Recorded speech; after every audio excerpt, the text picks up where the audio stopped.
बता दें कि नेपाल में फ्लैश फ्लड से भारी तबाही के बाद गोरखपुर समेत पूर्वी उत्तर प्रदेश के 4 जिलों में प्रशासन अलर्ट मोड पर है। गोरखपुर, महाराजगंज, कुशीनगर और सिद्धार्थनगर में अधिकारियों ने आम लोगों और ग्रामीणों को सतर्क रहने के निर्देश दिए हैं। एनडीआरएफ और एसडीआरएफ साथ ही पीएसी को भी अलर्ट मोड पर किया गया है। गोरखपुर के जिलाधिकारी दीपक मीणा के मुताबिक राप्ती और घाघरा नदियों में फिलहाल पानी कम है और स्थिति नियंत्रण में है। घाघरा का जलस्तर भी घट रहा है, तो वहीं कुशीनगर में बाढ़ के खतरे को देखते हुए एनडीआरएफ और एसडीआरएफ की जो टीमें हैं वो भेजी गई हैं। भारत नेपाल मैत्री संघ के अध्यक्ष अनिल गुप्ता के मुताबिक नेपाल में मकान, दुकान, वाहन और पनबिजली परियोजनाओं को भारी नुकसान हुआ है। प्रशासन लगातार हालात पर नजर बनाए हुए है। फ्लैश फ्लड आई है और जिसकी वजह से बहुत ही एकदम से काफी पानी बढ़ा है और काफी नुकसान भी नेपाल में जो सूचना मिली है हुआ है। बट जो ये है कि गंडक नदी में इसका असर ज्यादा देखने को मिलेगा, जिससे हमारा गोरखपुर जनपद अफेक्ट नहीं होता। अभी राप्ती में भी पानी कम है, घाघरा में थोड़ा पानी है, जिसकी वजह से जैसा हमने बताया था कि बडलगंज में हमारे 6 गांव ऐसे थे जो प्रभावित हुए थे और खजनी में 1 गांव हुआ था। हमने ऑलरेडी सभी टीम्स डिप्लॉय कर दी थी, राशन किट का वितरण कर दिया था और वहां पे लगातार मेडिकल कैंप हो रहे हैं।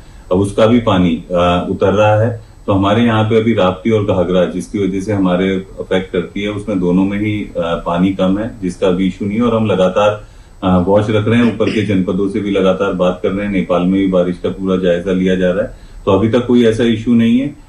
सभी टीम्स, एनडीआरएफ हो, हमारी पीएसी की फ्लड कंपनी हो, सभी लोगों को प्रीपोजिशन किया हुआ है। ऑलरेडी कुशीनगर में सेंसिटिविटी देखते हुए एनडीआरएफ को भी यहाँ से मोबिलाइज करने के लिए बोल दिया गया है, जैसा नेपाल में बारिश हुई है। तो सभी लोग अलर्ट पे हैं, सभी ड्यूटीज अलर्ट पे है और कोई भी अगर ऐसी सूचना मिलेगी या कहीं पे भी ऐसा लगेगा तो पब्लिक को भी आपके माध्यम से भी और हमारा जो तंत्र, पूरा सूचना तंत्र हम लोगों ने बनाया गांव लेवल तक, उसके माध्यम से भी सह समय पब्लिक को भी सूचित किया जाएगा। ये घटना नेपाल के काठमांडू के उत्तर दिशा में हुआ है और ये सुबह 9 बजे हुआ। उसके बाद ये जो तिब्बत और नेपाल के रसुआ जिले को लगते हुए जो घोटेकुश नदी आती है, उसमें ये जो ग्लेशियर पिघला है, पिघलने की वजह से वो पूरा उसमें तबाही लेके चला और रसुआ के लगभग सैकड़ों गांव उसमें बह गए। वहाँ के जो जिलाधिकारी नरेश परियार, वो भी तत्परता से लगे हुए हैं। नेपाल की सीमा फौजी जो है, आर्म्स फौज, वो भी लगे हुए हैं।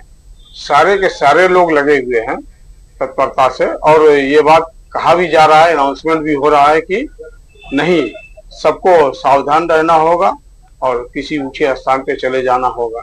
इसमें हमारे भारत के पर्यटक भी गए हुए हैं, जो अभी सावन का महीना चल रहा है, तो पर्यटक गए हैं। लेकिन ये कहा जा सकता है कि वो काठमांडू जो गए हैं वो तो सेफ हैं, लेकिन अगर उस उत्तर दिशा में गए होंगे तो दिक्कत आएगी।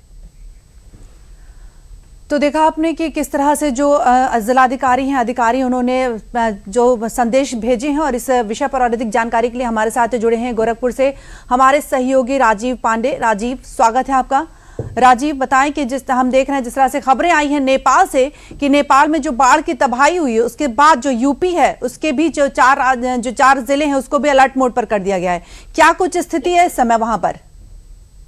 निधि, आपको बताएं कि जो नेपाल में भारी तबाही आई है, जो हिमस्खलन की वजह से जो भारी तबाही आई है, उसको वहां पे जो स्थिति है, उसको गंभीर स्थिति को देखते हुए जो जिला प्रशासन है वो अलर्ट मोड में आ गया है। वहां से जो अलर्ट हुआ है, बेसिकली बात करें तो 4 जिले जो है, गोरखपुर, महाराजगंज, कुशीनगर और सिद्धार्थनगर, जो इस बाढ़ से प्रभावित हो सकते हैं, उसको लेकर के जो चारों जिले के जिला प्रशासन है वो अलर्ट मोड में है। और जो गोरखपुर की बात करें तो जिलाधिकारी ने अधिकारियों और जिला प्रशासन के लोगों, जो एनडीआरएफ की टीम है, एसडीआरएफ की टीम है, उसको अलर्ट मोड पे एक्टिव कर दिया है। और बात करें तो कुशीनगर में यहाँ से वहां ज्यादा खतरा है, तो उसको लेकर के जो यहाँ से एनडीआरएफ की टीम है और जो राहत सामग्री है उसको कुशीनगर के लिए भेज दिया गया है। और बात करें जो एनडीआरएफ की जो टीम है, वो एनडीआरएफ, एसडीआरएफ और जो स्वास्थ्य की सुविधाएं के लिए और जो किट है जो बांटा जाता है बाढ़ के समय, उसकी भी तैयारी कर ली गई है कि अगर कोई भी आपदा आती है, उसकी स्थिति को देखते हुए तुरंत उससे जिला प्रशासन निपट सके। बिल्कुल। और राजीव, यहाँ पर ये भी जानना चाहेंगे, जो स्थानीय लोग हैं उनसे किस तरह की अपील की गई है सुरक्षित रहने की?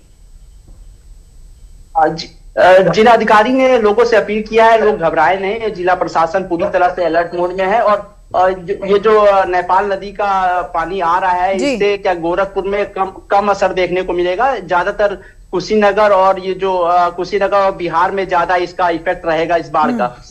और लोग इसमें घबराए नहीं, प्रशासन पूरी तरह अलर्ट मोड में है और सारी सुविधाएं जिलाधिकारी स्वयं उसका निरीक्षण कर रहे हैं और एनडीआरएफ भी उसके लिए एक्टिव है। बिल्कुल बिल्कुल, बहुत बहुत धन्यवाद राजीव तमाम जानकारियां शेयर करने के लिए।